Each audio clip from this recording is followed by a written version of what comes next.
साथियों, केवल एक मुद्दा मैं आपके सामने बताना चाहूँगा। वो ये है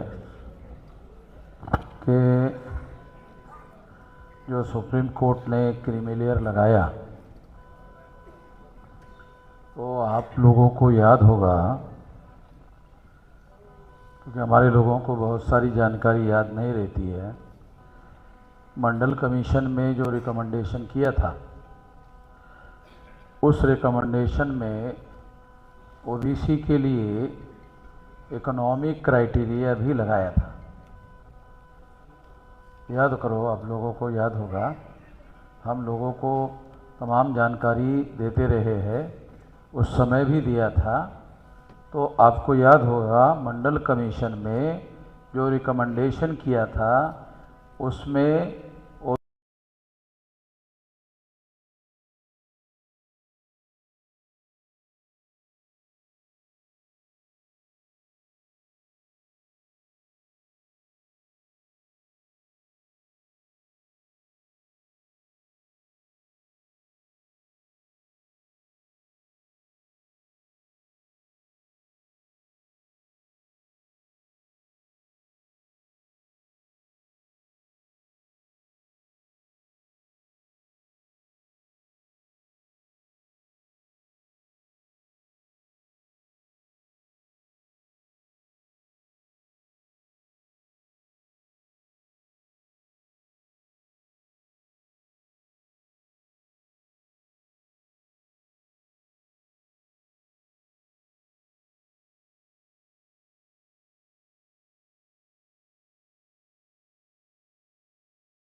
क्योंकि वर्णा सिस्टम में जो शूद्र वर्ण है, ब्राह्मणों के द्वारा बनाया हुआ, वही लोग मंडल कमीशन में ओबीसी है।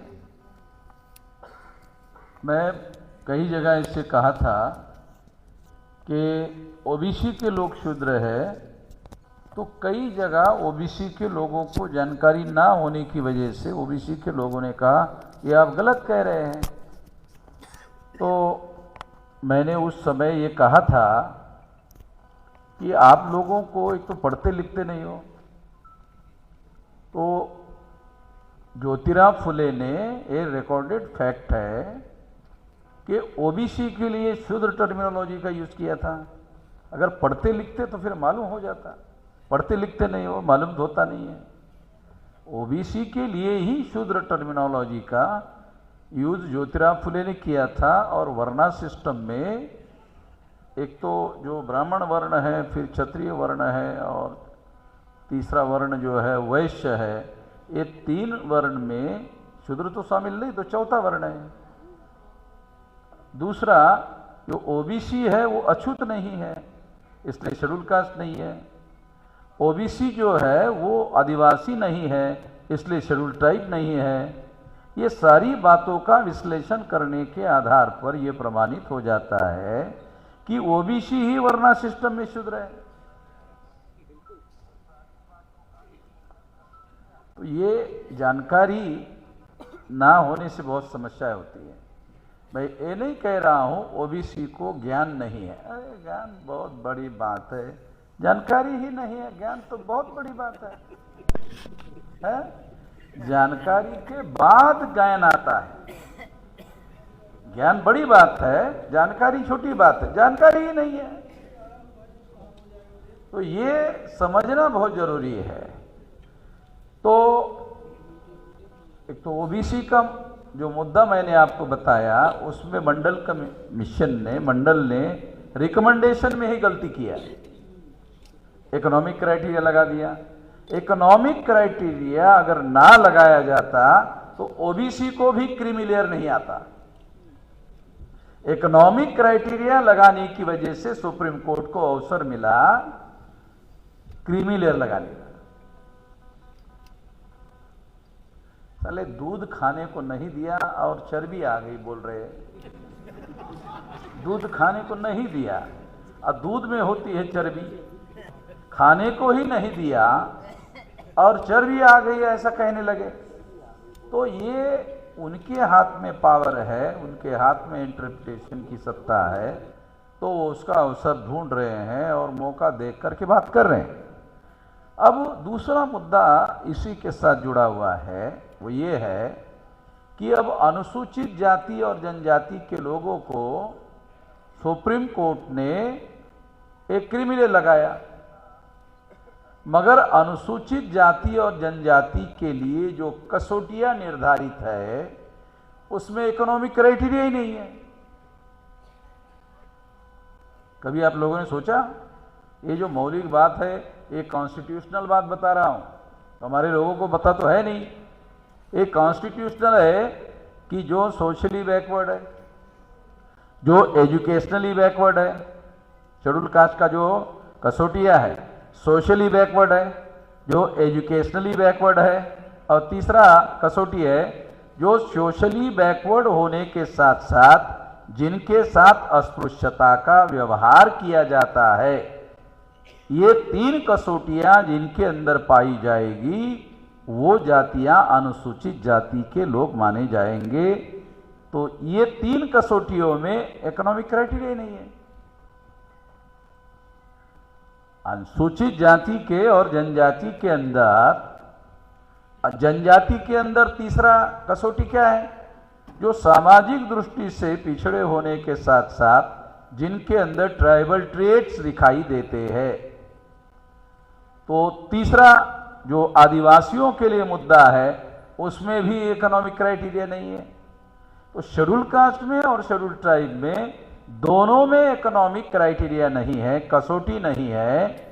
अगर है ही नहीं इकोनॉमिक क्राइटेरिया तो सुप्रीम कोर्ट ने इकोनॉमिक क्राइटेरिया कहां से लाया? कोई आधार चाहिए ना उसको लंबा खींचने के लिए, है ही नहीं तो कहां से खींचे? जिसको खींचकर आपने इकोनॉमिक क्राइटेरिया लगाया वो खींचने के लिए कुछ है ही नहीं। तो इसका मतलब है ये मनमानी करने का काम है, ये मनमानी करने का काम है।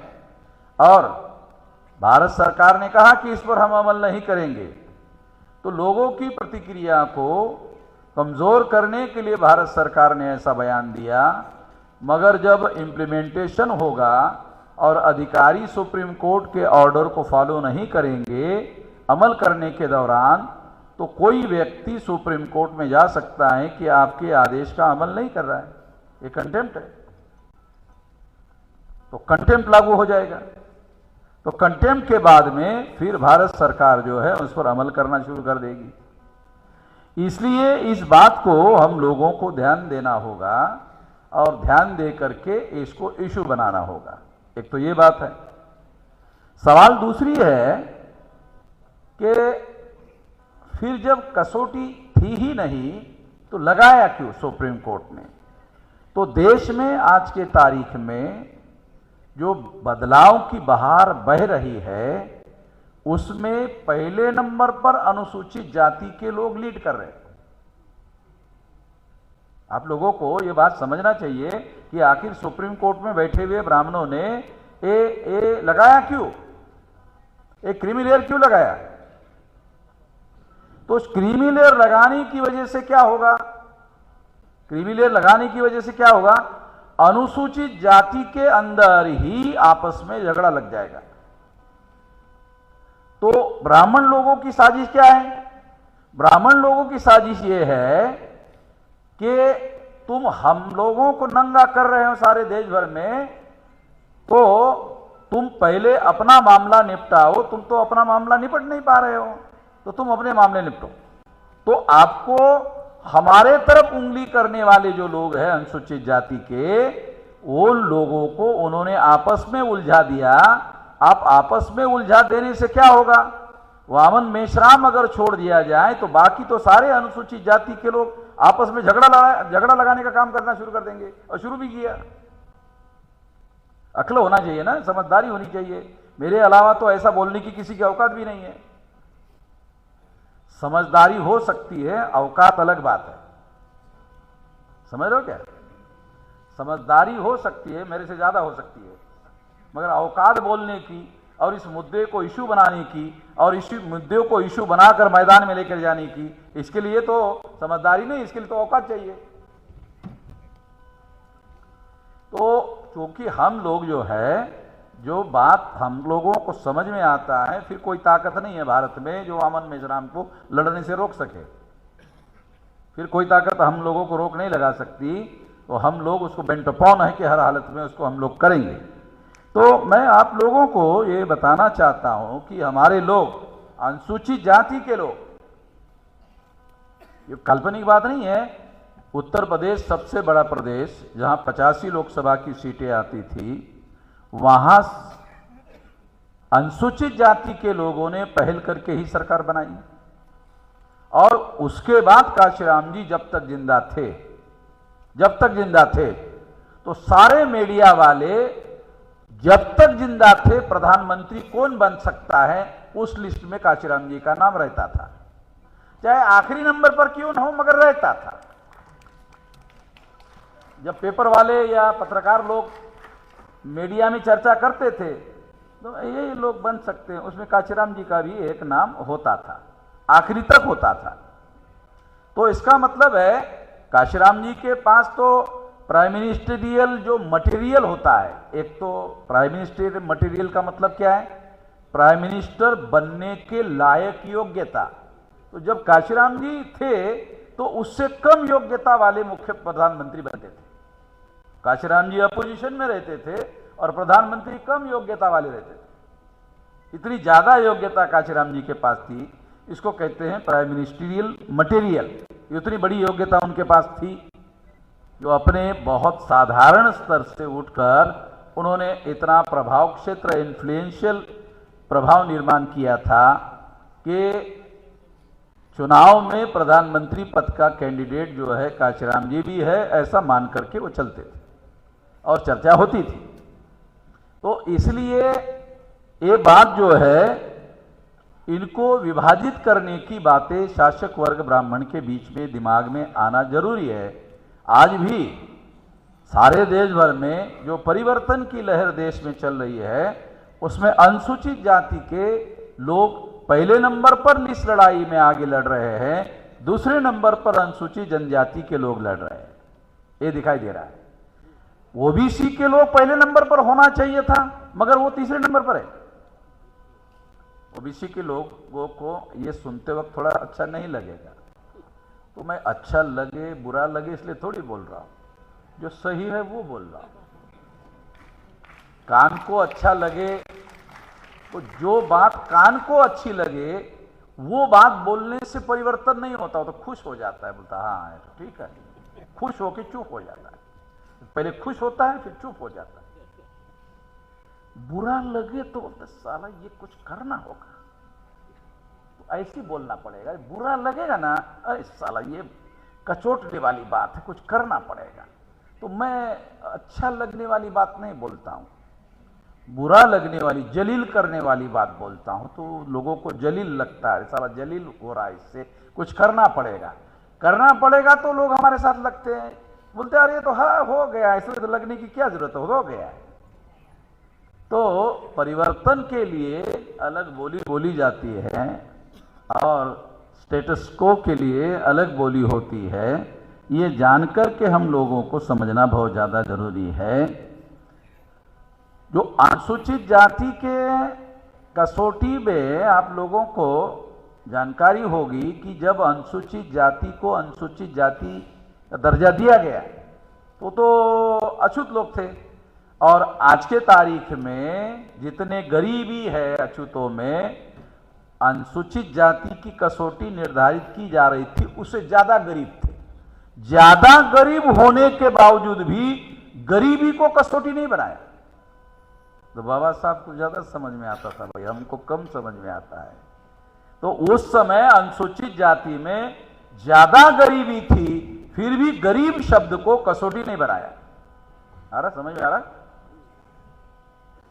आज से ज्यादा गरीब थे। जब अनुसूचित जाति की कसौटी बन रही थी तब ज्यादा दरिद्रता थी, फिर भी उन्होंने इकोनॉमिक क्राइटेरिया को कसौटी में नहीं रखा और ये गलती मंडल ने की। उन्होंने ओबीसी के लिए ये लगाया जो नहीं लगाना चाहिए था।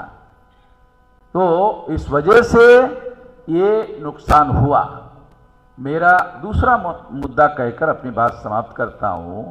देखो, जो लोग ऑल इंडिया की एग्जामिनेशन पास कर सकते हैं तो उनकी आर्थिक स्थिति ठीक होगी तो मैट्रिक का एजुकेशन होगा, और थोड़ी आर्थिक स्थिति ज्यादा अच्छी होगी तो महाविद्यालय में पढ़ाई होगी, महाविद्यालय में पढ़ाई होगी तो ग्रेजुएट होगा, ग्रेजुएट होगा तो आईएएस, आईपीएस, आईआरएस की परीक्षा देने के लायक होगा।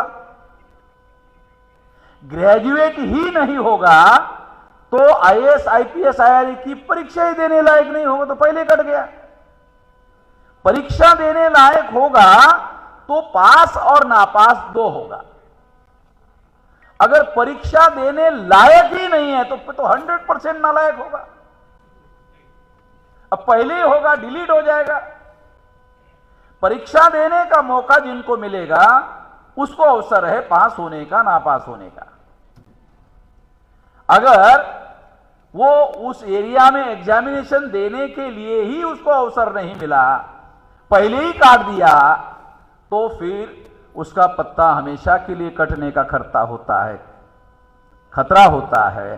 तो इसलिए ये जानना जरूरी है, और इस वजह से कई लोगों को ओबीसी का 5-6%, 27% में 5-6% लागू हुआ, और जो परीक्षा देकर पास हो सकते थे उनको उन्होंने इकोनॉमिक क्राइटेरिया लगाकर डिलीट कर दिया। इस वजह से ये 27% तो दिया, 27% की भर्ती होने के लिए 200 साल लगेंगे। 27% का जो आंकड़ा है, ये आंकड़ा पूरा करने के लिए 200 साल लगेंगे। क्यों? क्योंकि ये कसौटियां जो लगाई है उसमें परीक्षा पास करने के लिए लोग मिलेंगे ही नहीं। अरे आपने जब 27% दिया तो एक लॉजिक ये हो सकता था, देखो देना है, ईमानदारी है, अगर आपको देना है, ईमानदारी है आपके अंदर, क्या होना चाहिए था? पहले ओबीसी का आर्थिक कसौटी लगाए बगैर 27% का कोटा पूरा करो, करने दो, ओबीसी हो जाएगा ना। जो आर्थिक दृष्टि से थोड़ा मजबूत होगा या आर्थिक दृष्टि से कमजोर होगा, दोनों में से कोई भी ओबीसी ही जाएगा, दूसरा तो जाएगा ही नहीं। जाएगा तो ओबीसी ही जाएगा। 27% ऐसा भर दो, भरने के बाद बोलेंगे नहीं अभी तो इकोनॉमिक क्राइटेरिया लगाना पड़ेगा, तब तो माना जाता है यार ये लोग देने वाले जो लोग हैं ना, ये थोड़ा सामाजिक न्याय की बात कर रहे हैं। ये देने वाले जो लोग हैं 27% का कोटा पूरा होने के बाद अगर इकोनॉमिक क्राइटेरिया लगाते तो तुम ईमानदार हो अपनी पहल में, तो माना जाता। मगर वो तो 5-6% से ज्यादा जाने नहीं देना चाहते, 27 देना चाहते हैं। 3 साल तक अगर आपने पूरा नहीं किया तो जनरल कैटेगरी का आदमी उधर आकर भर्ती कर देता है। अगर आपका कोटा मान लो 27 लोगों की भर्ती करनी है, 7 लोग मिल गया, 20% रह गया, तो उसके लिए 1 साल वेट करेगा, 2 साल वेट करेगा, 3 साल वेट करेगा, चौथे साल में ओपन कर देगा। ओबीसी के लिए जो 27 रखा था, 7 मिला, 20 बाकी है, तो उसके लिए 3 साल का समय देगा। 3 साल में अगर आते हो तो ठीक है, नहीं तो यह जनरल कर देंगे। जनरल करने के बाद क्या होगा, वो 27 जो दिया था वो भी 20 उसमें से ले लिया, जनरल वाले ने ही ले लिया। तो ये तो सारी हाराकिरी है, हेराफेरी है, सारा खेल है। देने के नाम पर 27 दे रहे हैं मगर व्यवहार में दे नहीं रहे, दे रहे 7%। तो अंतिमता क्या होता है, अंतिमता 75-80% वही उन्हीं का रहता है।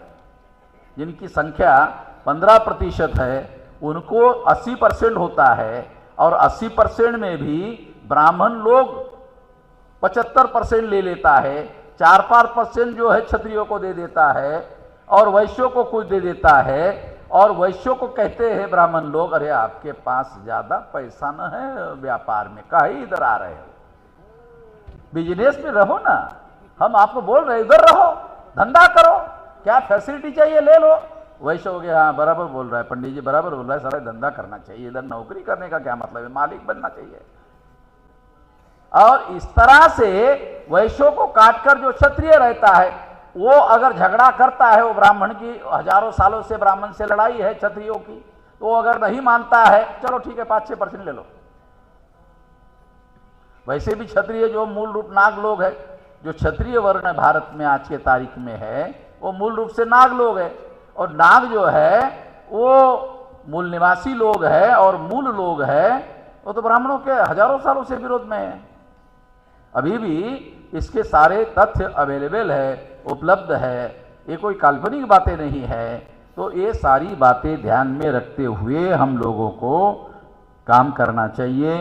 और इसलिए मैं आप लोगों को ये कहना चाहता हूँ कि हमारे पास डाटा होना चाहिए, जानकारी होनी चाहिए, फैसला लेने के लिए, लॉजिक करने के लिए डाटा का उपयोग और प्रयोग करने का हुनर होना चाहिए। डाटा रहता है हमारे पास, एप्लीकेशन करने का हुनर नहीं रहता है, इसलिए डाटा ऐसे ऐसे पड़ा रहता है, उसका कोई उपयोग करने का हुनर नहीं है। डाटा होना ही पर्याप्त नहीं है, डाटा का एप्लीकेशन करने का हुनर होना चाहिए, तब जाके सही हम फैसला कर सकते हैं। इसके लिए ये जानकारी मैंने आपको दी, आपने ध्यान से सुना, इसके लिए धन्यवाद।